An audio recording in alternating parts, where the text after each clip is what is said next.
Televisa presenta.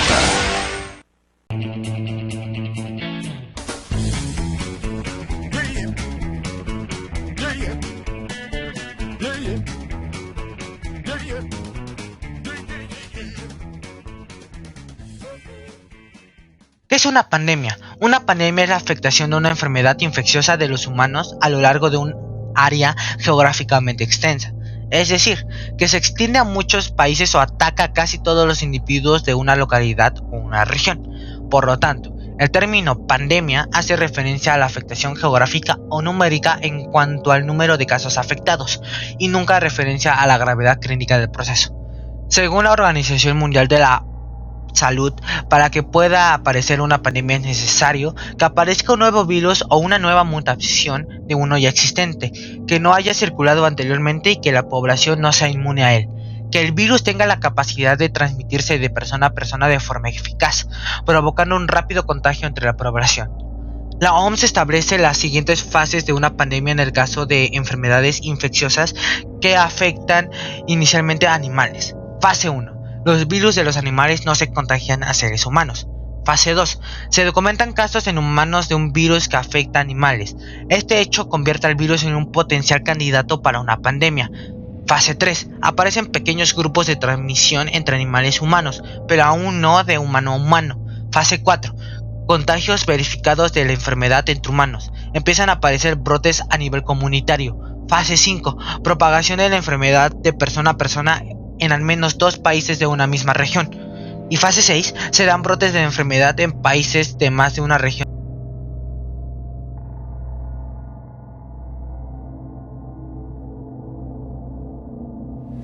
Pues bien, a lo largo de la historia de la humanidad han habido una serie de pandemias de enfermedades infecciosas y de propagación muy fácil entre los seres humanos.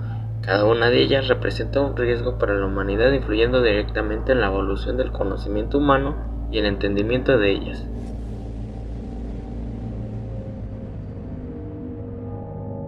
Peste bubónica o peste negra, que surgió de 1347 a 1351. Esta enfermedad afectó, según estiman los modelos de predicción actuales, entre 75 y 200 millones de personas, que traducido a porcentaje se encuentra entre un 30 y un 60% de la población de Europa. Se ignoraba por completo tanto sus causas como su tratamiento. Esto, junto con la gran velocidad de propagación, la convirtió en una de las mayores pandemias de la historia. No fue que hasta 5 siglos más tarde se descubrió su origen animal. En este caso eran las ratas, que durante la Edad Media convivían en las grandes ciudades con las personas e incluso se desplazaban en los mismos transportes, portando las bacterias de Yersinia pestis, causante de la peste negra. En términos absolutos, los 80 millones de europeos quedaron reducidos a tan solo 30 entre 1347 y 1353.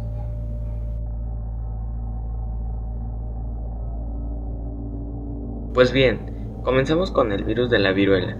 El llamado virus, cuya afectación en los seres humanos es conocida desde hace por lo menos 10.000 años, era una enfermedad grave y extremadamente contagiosa que diezmó a la población mundial desde su aparición. Se expandió masivamente en el mundo cuando los conquistadores empezaron a cruzar el océano. En Europa tuvo un periodo de expansión dramático durante el siglo XVIII, infectando y desfigurando a millones de personas. La Organización Mundial de la Salud declaró su erradicación en 1980, tras diversos esfuerzos por globalizar las campañas de vacunación. Sin embargo, se estima que la viruela mató hasta 300 millones de personas solo en el siglo XX y hasta 500 millones en sus últimos 100 años de existencia. Afortunadamente, es una de las 2 enfermedades que el ser humano ha conseguido erradicar mediante la vacunación.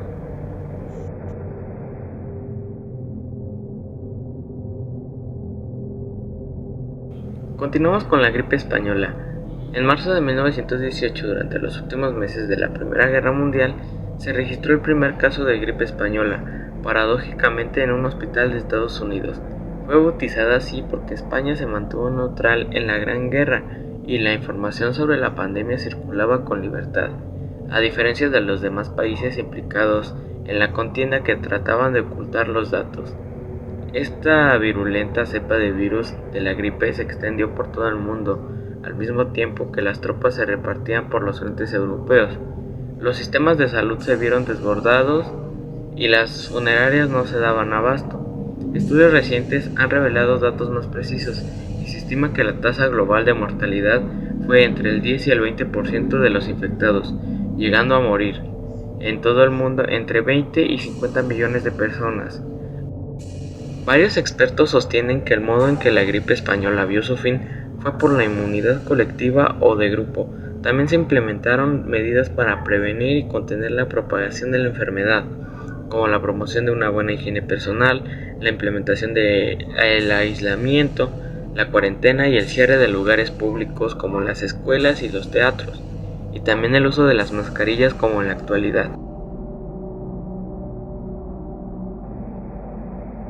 Seguimos con la plaga de Justiniano del año 541.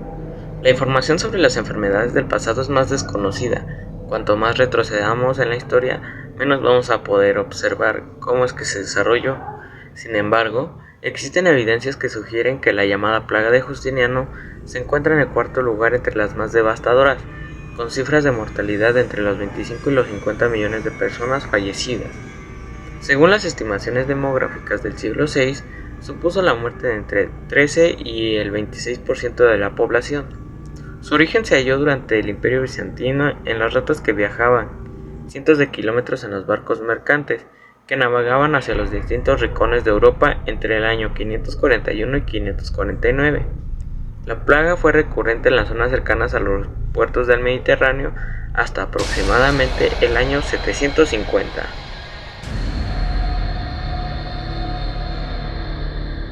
Seguimos con el VIH. Desde su aparición en 1976, el virus de la inmunodeficiencia humana ha matado a 32 millones de personas, según la Organización Mundial de la Salud. A día de hoy, aún hay entre 31 y 35 millones de personas conviviendo con la enfermedad. Este virus infecta a las células del sistema inmunitario, mermando la capacidad del organismo para combatir enfermedades. En las etapas más avanzadas del virus sobreviene el síndrome de la inmunodeficiencia adquirida o SIDA, que ha tenido un gran impacto en la sociedad, no solo a nivel de salud, sino como fuente de discriminación. El VIH y SIDA sigue siendo uno de los problemas de salud pública más grandes del mundo, especialmente en los países de ingresos bajos o medios. A mediados del 2017, 20,9 millones de personas estaban recibiendo terapia antirretrovírica y en todo el mundo. Sin embargo, solo el 53% de los 36,7 millones de personas que vivían con el VIH estaban recibiendo el tratamiento en 2016 a nivel mundial. Aún no se encuentra ninguna cura, pero hay tratamientos para prolongar los efectos de la enfermedad. Estas fueron algunas de las pandemias que hemos tenido a lo largo de nuestra historia. Claro que hay muchas más y es un tema de conversación para los científicos, pues tal y como vemos en la actualidad es muy importante el informarnos para saber a qué nos enfrentamos. La pandemia actual COVID-2019. El 31 de diciembre del 2019, la Organización Mundial de la Salud recibió reportes de presencia de neumonía de origen desconocido en la ciudad de Wuhan, en China. A principios de enero, las autoridades de este país identificaron la causa como una nueva cepa de coronavirus, pensando que sería un acontecimiento escaso, se llevaron la sorpresa porque comenzó a expandirse en todos los continentes del mundo, provocando una pandemia. Afectó a cientos de miles de personas y causó un gran número de muertes que a la fecha siguen en ascenso. Esto fue un gran cambio radical para todo el mundo, pues el país dejó de tener movimiento en absoluto. Estudiantes, trabajadores, personas mayores, entre otros más, dejaron de hacer su rutina diaria porque se quedaron en casita a hacer cuarentena.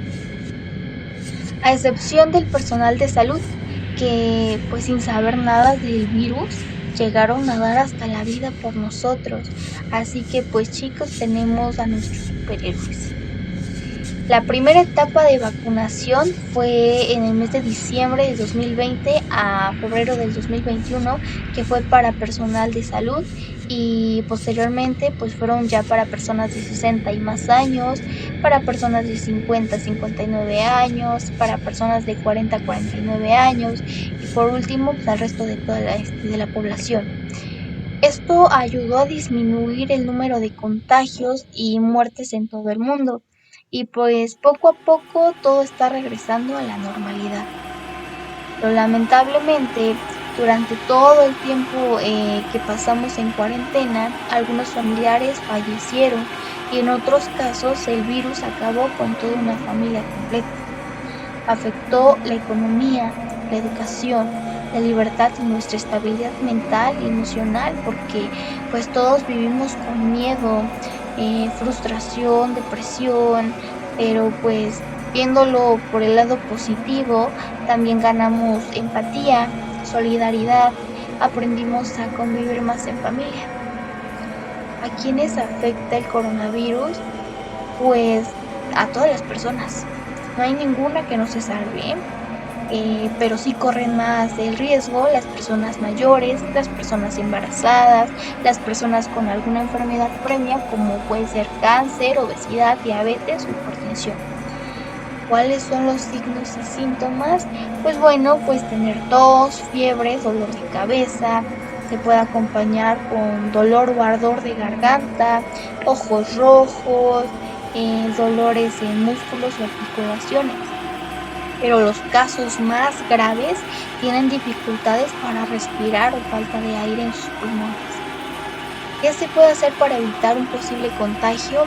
Bueno, pues hay que lavarse las manitas con agua y con jabón durante al menos 20 segundos, no tocar tus ojos, nariz o boca, si tus manos están sucias, primero hay que lavarlas, ¿verdad?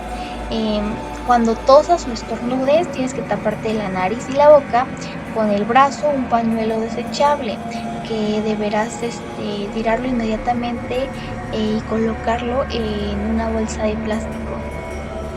Hay que mantener una sana distancia con los demás y pues mantener el uso correcto de cubrebocas.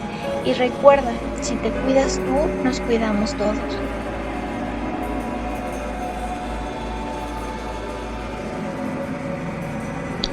Las epidemias y pandemias que han surgido en tiempos actuales han sido todas causa de diferentes motivos, como ambientales o sociales. Pero estas y todas las causas de estos acontecimientos están íntimamente relacionadas a la globalización. Pero primeramente, ¿qué es la globalización? La globalización es un proceso histórico de integración mundial en los ámbitos económico, político, tecnológico, social y cultural. Un proceso mediante el cual el mundo se ha interconectado cada vez más. Hasta este punto todo suena muy bien y parece que la globalización es un problema. Pero pues esto no es así, por una parte, ya que pues detrás de todas estas características positivas hay un sinfín de atrocidades y de injusticias cometidas por enormes empresas multinacionales y por avariciosos empresarios que no les importa el medio ambiente y solo lo que les preocupa es hacerse cada día más ricos a costa de cualquier cosa. La globalización trae consecuencias por una parte positivas, aunque tienen su lado malo, como por ejemplo el intercambio de culturas, lo cual es algo muy bueno, pero por otra parte hace que nos olvidemos de nuestras culturas tradicionales, las cuales son de vital importancia. Y pues esto es lo negativo de esto. Y también el expansionismo económico, el cual beneficia mayormente a las potencias, como por ejemplo Estados Unidos, y a los países subdesarrollados como México no tanto, y a veces no lo beneficia. Y bueno, y también está por otra parte las consecuencias negativas, las cuales son extracción en selvas y bosques, con la principal intención de extraer materias primas. Esto provoca que especies endémicas de esos lugares emigren a las ciudades o a otros lugares, creando así un desequilibrio en el ecosistema, dando origen a distintas enfermedades. La agricultura industrial y la ganadería intensiva, siendo esto también motivo de transmisión y creación de distintas enfermedades y la destrucción de hábitats de distintas especies. La destrucción de ecosistemas completos, los cuales mantienen el equilibrio ambiental a nivel mundial que ayudan a controlar la dispersión de distintas enfermedades. Y, por último, la sobrepoblación, la cual se da principalmente por la migración de personas de sus lugares de residencia como un país subdesarrollado, a otro con mejores oportunidades de trabajo o salud, como un país de primer mundo, generando esto una concentración urbana realmente alarmante en las ciudades, conllevando una sobreexplotación de recursos naturales y generando nuevas enfermedades. Con todo el tema ya desarrollado, nos podemos dar cuenta de cuál es la principal causa que ha provocado todas las epidemias y pandemias que han surgido en estos tiempos actuales, la cual es la globalización. Esta ha tenido un gran auge desde finales del siglo XX hasta nuestros tiempos actuales. Si no hacemos algo desde este momento, las consecuencias empeorarán aún más y serán más graves. Los recursos de la Tierra se agotarán por completo. Distintas especies de animales se extinguirán. El equilibrio en el ecosistema mundial colapsará. Se suscitarán guerras mundiales por el agua. Las enfermedades que vengan en un futuro serán peores y más fuertes, y así hasta llegar al fin de la humanidad. Por estas razones y también porque nuestro planeta Tierra es el único lugar en el que podemos habitar actualmente, tenemos que cambiar hábitos de nuestra forma de vivir para evitar que estas consecuencias que hemos ido provocando desde hace tiempo empeoren. La pandemia actual aún no termina, y está en todas y todos el poder hacer que termine de una vez, y evitar que en un futuro muy cercano e imposible surjan nuevos virus para convertirse en potenciales pandemias, y así seguir estando aún más encerrados por más tiempo. Esto ha sido todo. Muchas gracias por su atención.